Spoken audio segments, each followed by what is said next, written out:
Kashmir news में एक बार फिर आपका इस्तकबाल है। मौसम सरमा हो या गर्मा, श्रीनगर के लाल चौक में इतवार बाजार में हर इतवार हज़ारों लोग की भीड़ खरीदो फरोख्त करते हुए नजर आती है। वादी कश्मीर के मुख्तलिफ इलाकों के अलावा दीगर रियासतों से आए हुए सयाह भी यहाँ शॉपिंग करते हैं। संडे मार्केट लाल चौक आए हुए सयाहों का कहना है कि वो कश्मीर की खूबसूरती से बेहद मुतासिर हुए हैं और ख़ुद को वादी में महफूज पा रहे हैं। उन्होंने कहा कि दीगर रियासतों के लोगों को भी चाहिए कि वो कश्मीर आएं और इसकी खूबसूरत वादी से लुत्फ हासिल करें। यहाँ की वादियाँ मतलब स्विट्जरलैंड भी कुछ नहीं है। हमें अपने हिंदुस्तान पे फक्र है कि हाँ, हमारे हिंदुस्तान में ऐसी जगह कि स्विट्जरलैंड की भी कोई वो नहीं है। यहाँ पे सेफ्टी पॉइंट ऑफ व्यू से सब कुछ सेफ है। मुझे ऐसा एक पॉइंट पे भी नहीं लगा कि हाँ कोई लाइफ रिस्क है या कोई डर है। मतलब रात को भी हम लोग बाहर निकले, डल लेक के पास हमारा होटल है, तो मुझे उसमें कोई प्रॉब्लम नहीं लगी। इतना प्यारा लगा मुझे, इंडिया का बिल्कुल स्वर्ग लगा। उसके बाद में हम लोग जो गुलमर्ग गए, सोनमर्ग गए, हमने वैसे यहाँ कहीं बर्फ़ देखी नहीं थी, बाकी गुलमर्ग और सोनमर्ग में हमने इतना एंजॉय किया, बच्चों ने एंजॉय किया, सब लोगों ने इतना एंजॉय किया। डर रहे थे ठंडा होगा ये वो, बाकी ऐसा कुछ नहीं लगा। यहाँ बहुत सेफ्टी है, काफ़ी सेफ्टी, खूब अच्छा लगा, खूब मज़ा आया, एंजॉय किया। यहाँ के लोगों का स्वभाव, यहाँ का मिलिट्री का स्वभाव बहुत अच्छा लगा। पुलिस का कोई दिक्कत ना, सेना का ना, यहाँ के लोगों का, सब लोग बहुत अच्छा है, अच्छा फील कर रहा है उनसे मिलके जुल के, बहुत अच्छा लोग। आज फर्स्ट डे है जो लोकल हम घूम रहे हैं, बाकी यहाँ पे सब बहुत अच्छा है। कुछ ऐसा जो पहले सुनता था कि बहुत ये दिक्कत है सब है, ऐसा कुछ नहीं है। यहाँ पे आम पब्लिक के लिए बहुत अच्छा है।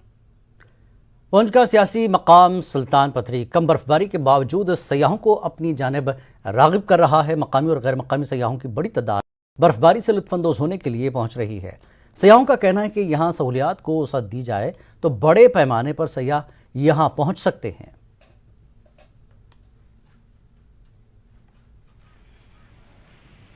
हम लोगों को बहुत अच्छा लग रहा है और ये इसके बारे में मैं काफ़ी पहले से सुना था और आज मैं आकर के यहाँ पे बहुत ज़्यादा एंजॉय किया, तो मुझे बहुत अच्छा लग रहा है। अभी इनिशियली शुरुआती तौर पे ऐसा देखा जा रहा है कि सुविधाएं बढ़ रही है, बट अभी उस लेवल पे नहीं है जहाँ ऑप्टिमम लेवल पर जो होना चाहिए। थोड़ी सी बस सरकार को ध्यान देने की ज़रूरत है, जिससे क्या होगा कि इसके जो लोकल लोग हैं उसमें इकोनॉमिकल चीज़ें इन्वॉल्व होंगे तो थोड़ा ज़्यादा डेवलपमेंट होंगे। सुविधाओं की कुछ कमी लगी आपको? क्योंकि थोड़ा बहुत तो हो सकता है, लेकिन अब सर्दियों के टाइम से डेवलपमेंट हो रहा है। जब से 70-80 है तब से तो यहाँ पर माहौल बहुत ही अच्छा है, बहुत ही अच्छा। बहुत मैं अपने आप को सेफ महसूस करता हूँ और मैं बहुत अच्छा लगता है यहाँ पर आना। अगर ये सुविधा हो जाए तो टूरिज्म यहाँ पे और बढ़ेगी, फिर यहाँ की डेवलपमेंट होगी, लोकल जो लोग हैं उनकी भी डेवलपमेंट होगी। शोर आफाक सियाहती मकाम पहलगाम के बालाई इलाकों में आज ताज़ा बर्फबारी हुई, जिसके बाद वहाँ पर मौजूद सयाहों में काफ़ी खुशी पाई जा रही है। चंदनवाड़ी, बेताबादी, बाइसरन और आड़ू वैली के ऊपरी हिस्सों में ताज़ा बर्फबारी के बाद सफ़ेद चादर बिछ गई है, जिससे यहाँ की खूबसूरती में इजाफा हुआ है। जबकि सयाहती सनत से वाबस्ता अफराद में भी बर्फबारी से नई उम्मीदें जाग उठी हैं। उधर महकमे मौसमियात ने आज शब से भी मैदानी इलाकों में भी हल्के से औसत दर्जे की बर्फबारी की पेशगोई की है, जबकि 13 जनवरी तक बारिशों और बर्फबारी का ये सिलसिला जारी रहने का बयान जारी किया। इस दौरान कौमी शाहराहों और बालाई इलाकों में सफ़र करने वाले मुसाफिरों को एहतियात बरतने की भी हिदायत दी गई है।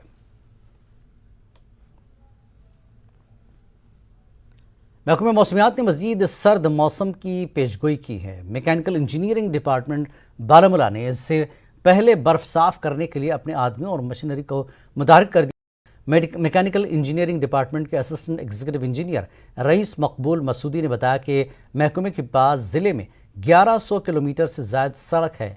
इंतज़ामिया के पास बर्फ़ साफ़ करने के लिए काफ़ी मशीनरी दस्तियाब है। उन्होंने मज़ीद कहा कि महकमा बर्फबारी के पेश नज़र आवाम को रिलीफ देने के लिए पुरअज़्म है। पहले सड़कों को तरजीह दी जाएगी। उन्होंने लोगों को मशवरा दिया कि वो महकमे के अमले के साथ ताउन करें और अपनी गाड़ियाँ सड़क के किनारे खड़ी न करें, जिससे क्लियरेंस के अमल में रुकावट पैदा न हो।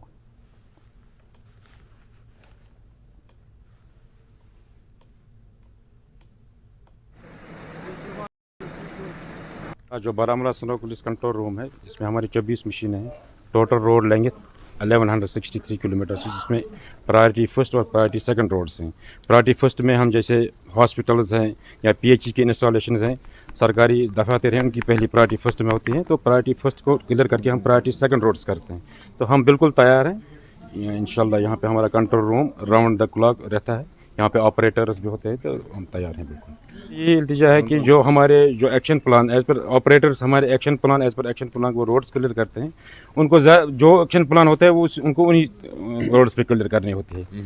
और क्या है कि जो लोग अपनी जो गाड़ियाँ सड़कों पर रखते हैं उससे हमारी क्लियरेंस में बहुत प्रॉब्लम रहती है। उनसे अपील करते हैं कि वो अपनी गाड़ियाँ अपने सहनों में रखें ताकि रोड क्लियरेंस में कोई दिक्कत ना आए। तो यही है कि हमारे ऑपरेटरों को तंग न करें, जो उनका clearance as per action plan है वो एज पर एक्शन प्लान ज़रूर करेंगे, प्रायोरिटी फर्स्ट और प्रायोरिटी सेकंड रोड्स। जिला कुपवाड़ा में मुख्तलिफ मकामात पर ताज़ा बर्फबारी हुई।